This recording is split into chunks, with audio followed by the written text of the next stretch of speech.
It's Beatles 60 Live, we jumping around. And Kenneth Womack says that nobody does it alone, which I wanted to mention because, spoilers, Dr. Womack happens to be with us today. And we have a return guest as well, Rob Geurtsen, who has a master's degree in cognitive science from the University of Amsterdam, studies Beatles history beyond commercial biographies, as he would put it.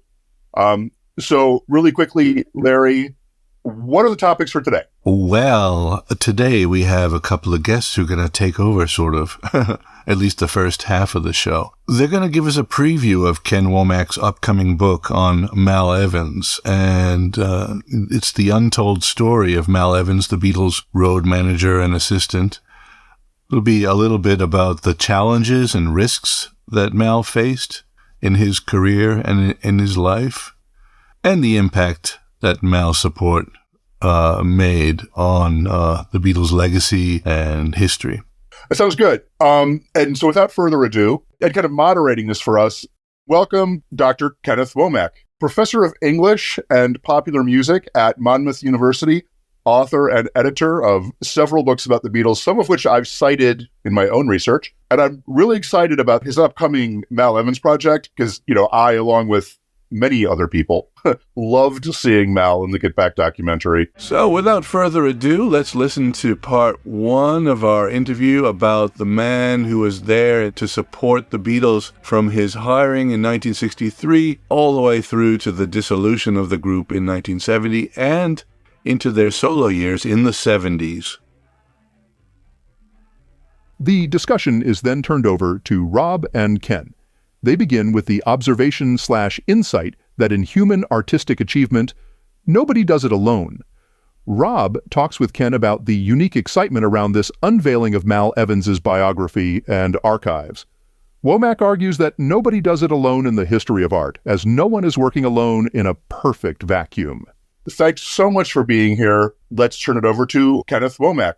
Oh, thank you so much. Well, Mal, as you know, performs a really significant role in the Beatles story. And I do say nobody does it alone because that's true throughout the history of art. No one is there working by themselves in some kind of perfect vacuum. And if they are, it's an extremely rare situation, right? Yeah. I mean, Vincent van Gogh had Theo.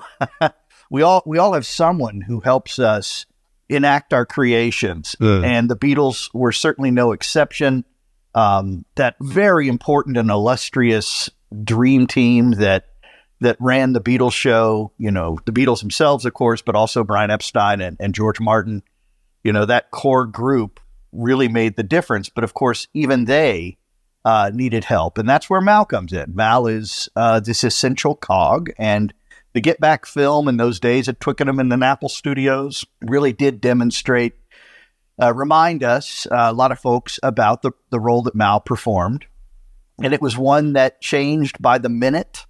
1 minute he's making beans and toast, and the next minute he's playing an instrument. So all things were possible in Mal's world, but absolutely an essential role in understanding their story. And that's true, again, whether we're talking about painters or writers, or certainly in the case of the Beatles, these great legend-making songwriters and musicians. We concentrate our energies, particularly in our time and age, on the artist, right? The performer, what have you. And working on this project has developed, for me, a kind of sensitivity to understanding or listening to the stories of celebrities and writers and artists and thinking, well, who's back there working for them?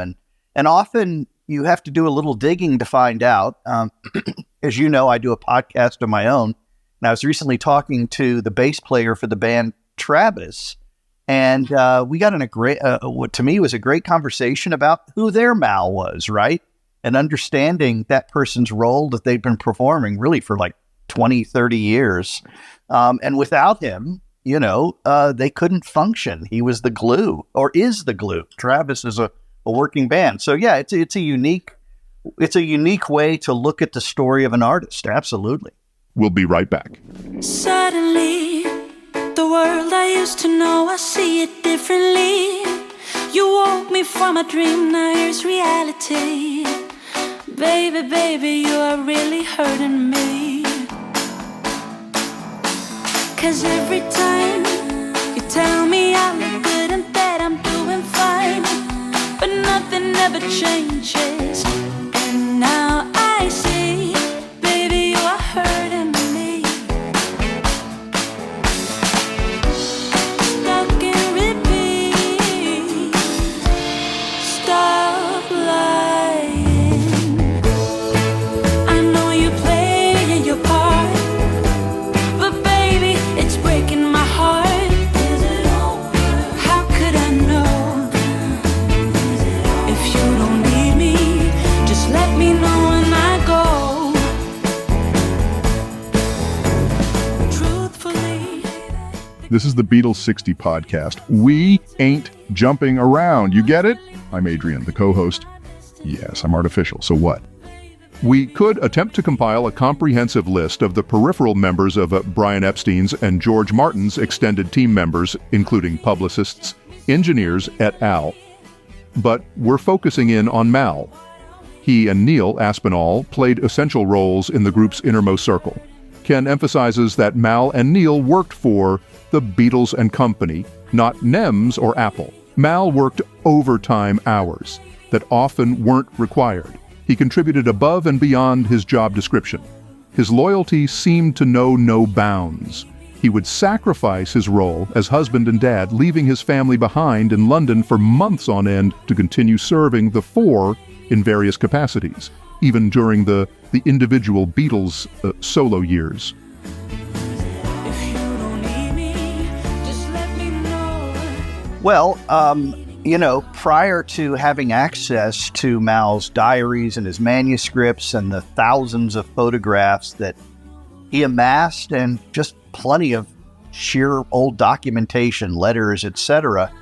Prior to this, I had no idea the level to which Mal devoted himself to the band, really at his own peril.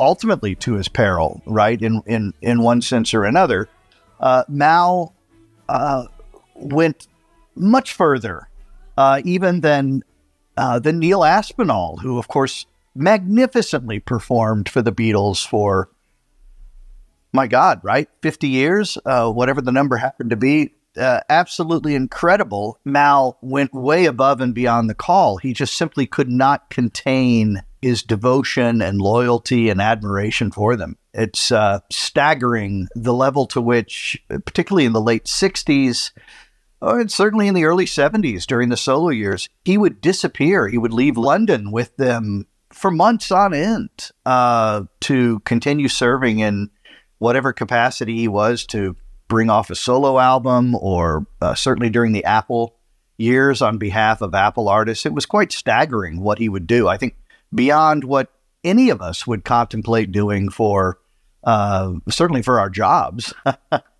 So, I did do a lot of economic study. I spoke to economists, British economists who specialize in that period of time in British economic history. I spoke to just some folks here in the States who do this kind of work, trying to understand, how badly was Mal actually paid? And, compared to the Beatles, of course, he made peanuts. Yeah. And that's okay, because that's typically true. There are exceptions. For example, I believe his name is Phil Harvey with Coldplay, has been so essential to them that they very generously include him in everything, sometimes even songwriting credits. So he's made out handsomely with the band he serves. But, we have to realize that, of course, the Beatles were in another time and place. And one thing we always have to remember when we talk about this group, and even into the early 70s, right, with acts like Bruce Springsteen and others, that they're still sort of making up their jobs. These aren't jobs yet that people are willing to acknowledge. Today, and I'm not making this up, an artist and their crew might have 401k plans, right? They might have pension and retirement plans. That's, but that level of evolution did not exist, for the whole of Mal's time, in their employ, which was really almost to the end of his life. So, but getting down to brass tacks, the money that Mal made was pretty good. He made a lot more than laborers in similar kinds of positions. Where I think the money breaks down is the sheer hours he was putting in, right? So he might get a weekly salary that is, comparatively speaking, a lot better than what laborers with his skill level were making at the time. But it doesn't account for just the sheer crazy hours of Mal's job. And I think at a certain level, and certainly for a certain time period, no one is spending more time with them than Mal Evans. I mean, he's accompanying Paul on vacations. He does the same thing with George in the late 60s and the early 70s, accompanies them on their business trips, and is putting in just these enormous hours. Now, on the one hand, he does this because he loves it. He's addicted to it. I mean, he kind of reminds me of, of the great Breaking Bad TV series, where at the end, the Walter White character just finally admits he did it all because he loved it and he would do it again. Mal would do it again, right? So there's just no doubt about that. So, but still, when you talk about just the sheer number of hours, then yeah, he was grossly underpaid. I don't think there's any argument to be made. But in terms of what his salary was, not surprisingly, Brian Epstein was very careful when he first began to formalize their relationships with Neil first and then with Mal, who never worked, by the way, for NIMS or Apple. They worked for Beatles and Company. So they were paid out of the Beatles' take directly for all those years. And were never employees of other entities, which is why Alan Klein found out, right, in 1969 that he could not fire Mal and Neil, because they had that great thing that we all hope to say if we're ever in a situation like that: "I don't work for you." So, in any event, it's a kind of a long answer to your very good question, but he was well paid on the one hand, but grossly underpaid on the other. Now, Mal's kind of responsible for the fact that he's putting in so many after work hours. They weren't requiring him all the time, just close to it. Rob's question here is missing. He offered to re-record his voice to overdub in places like this, but then he went missing for a month. We proceed without him. We're guessing that he probably made the point that intellectual/research work often goes unpaid: bloggers, authors, podcasters, something like that. And the following is Ken's response. Now that is that's a better analogy, Rob, and I'm not surprised coming from you and the way you think about things. I think that's exactly right. And as you know, with a book, even a very good selling book, right?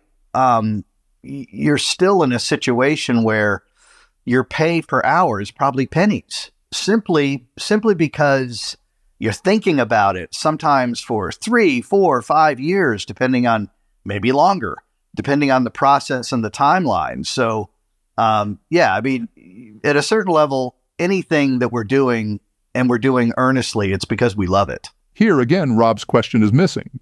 We can't remember what he asked. He's currently unavailable to assist.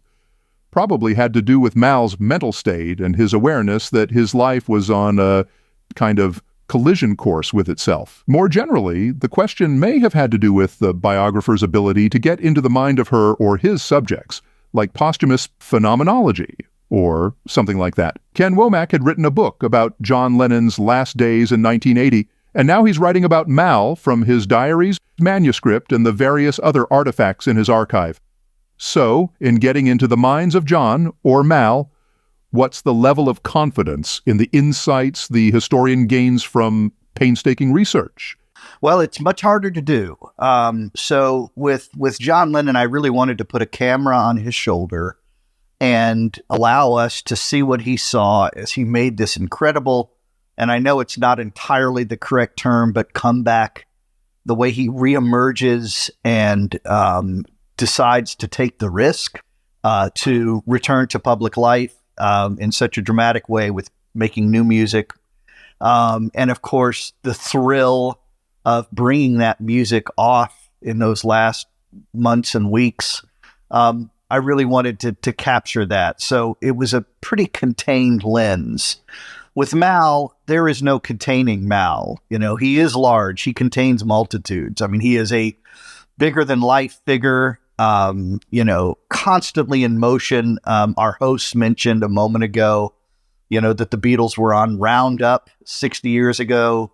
Today, Mal was watching Kid Galahad, the new Elvis Presley film, one of Elvis's campy films, whatever, films during his movie years. And, you know, always in motion. The night before he was at the Cavern, and then he went back to the Cavern the next night. So he was just really, really busy and engaged in living, not to mention the fact that he had a day job. So in this case, trying to contain Mal is very difficult, because what people will learn is he left behind multitudinous information about what he was doing, which is why we have a 2-book project here, the biography, but then secondly, the collection of Mal's materials, which I'm excited to see the world have access to so that they can go and discover their own Mal stories or learn something new behind the scenes about the Beatles or the many other artists that came through their, through their landscape during those heady days. So, but in this case, it was trying to contain Mal and get a sense of, you know, where are the moments when, you know, we know how his life horribly ends. Where are the moments when he can't go back anymore, that he's on a collision course, with his own history. We'll be right back.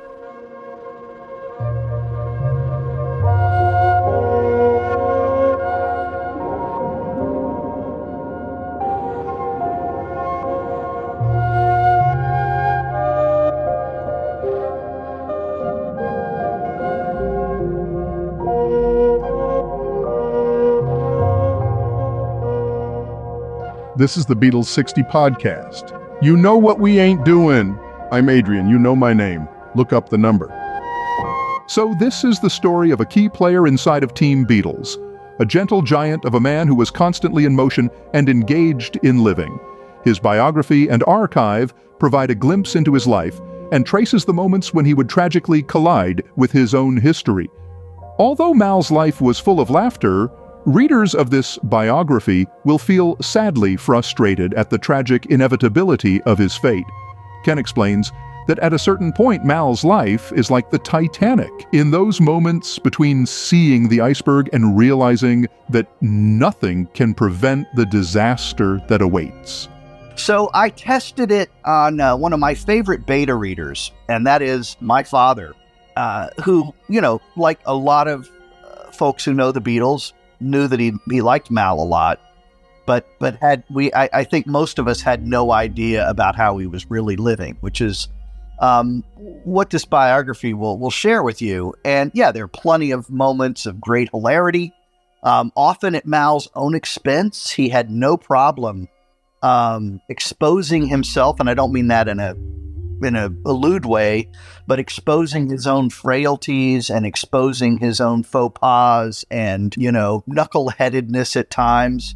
So yeah, there'll be plenty of laughs, but then there's that moment that sets in when you're wondering, you know, it's sort of like, forgive the comparison, but it's like the Titanic, you know, when you study the Titanic story, you read about it and you think, oh, you could still do something right now to right this ship. And at a certain point, Mal can no longer right his ship. Yeah. He can no longer stop the collision with the icebergs that exist in his own future waters. It's a poignant moment. I mean, really, yeah. It's hard to think about Mal's end. It really is. Yeah. It is. And my father, like I said,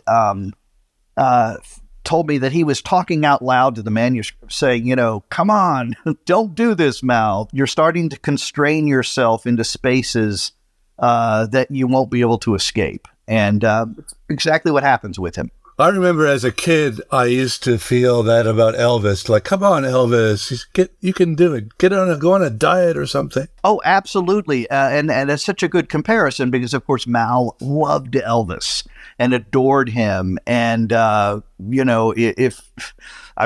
probably Mal would have quit being the Beatles roadie if the Elvis needed him. I don't think I don't even think that's that extensive a claim. But right, there are those moments, particularly in Elvis's last shows, where you're thinking to yourself, buddy, you're in your early 40s. You still got this. You can still, you can still make a change. Yeah, exactly. Okay. Dear listener, please excuse us for having lost the interview questions for this first episode of 3.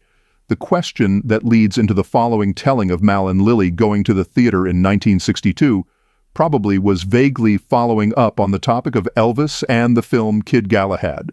If you feel you're losing the thread of the conversation, don't worry. In episodes 2 and 3, the Q&A will be more coherent.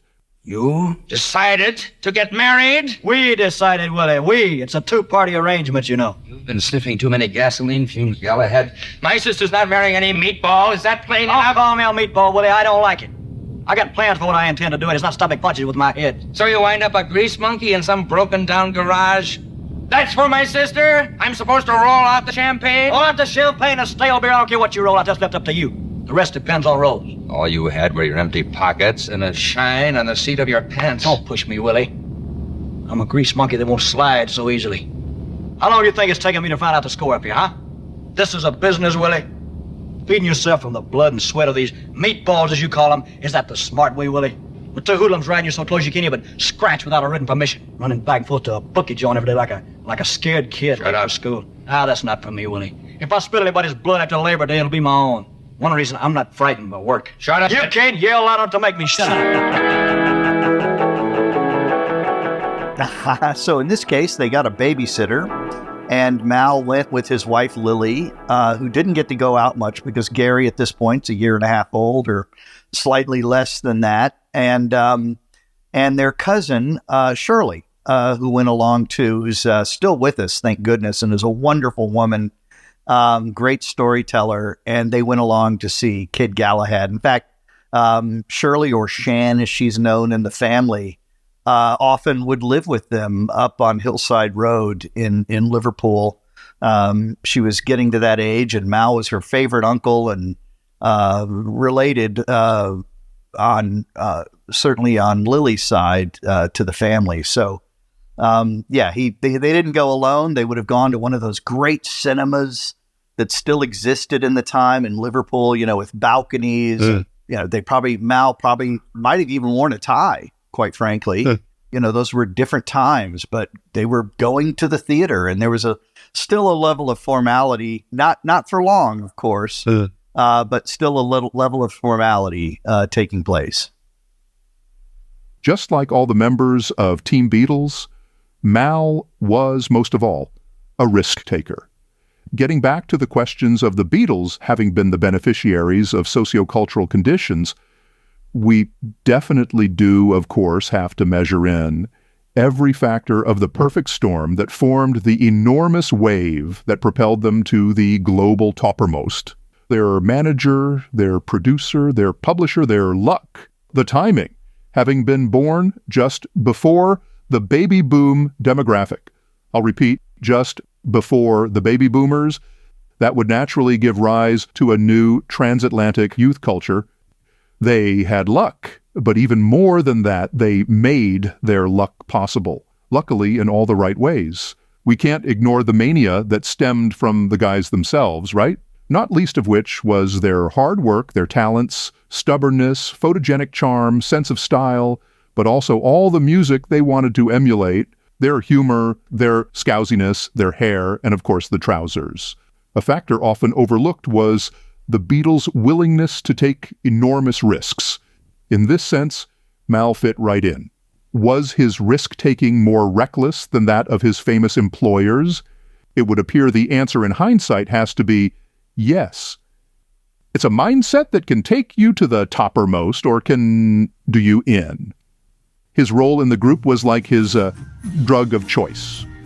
Maybe he indulged too much. The book aims to provide significant glimpses into Mal's life, including the moments when he couldn't stop his collision with his own history. End of part 1.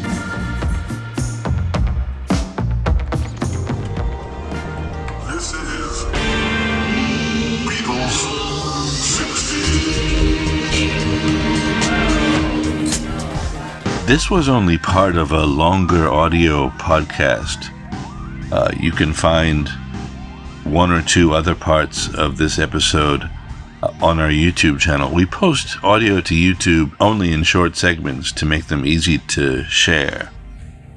If your purpose is to share short segments of our audio podcast, then the YouTube clips can be convenient, but our YouTube channel is just for segments. It's audio, so there's nothing to look at. We're not really interested in producing video content. So, for Beatles 60, to tell you the truth, the YouTube channel is really where the action isn't. If you want a continuous listening experience for yourself while washing up or while hiking or while commuting, similar to listening to audiobooks, then we recommend getting our full podcast episodes automatically sent to your phone or your tablet or your PC every month. Use a podcast app. It's easy to find us and subscribe. There's a link in the show notes, or you can always go to Beatles60.group. You see, you navigate down to one of the episode pictures on the front page, and then you tap that, and then there's a description of the episode, and then listen now, and then you tap that, and you can choose any podcast app that works for you. Or you could listen right there if you want to. This is Beatles 60.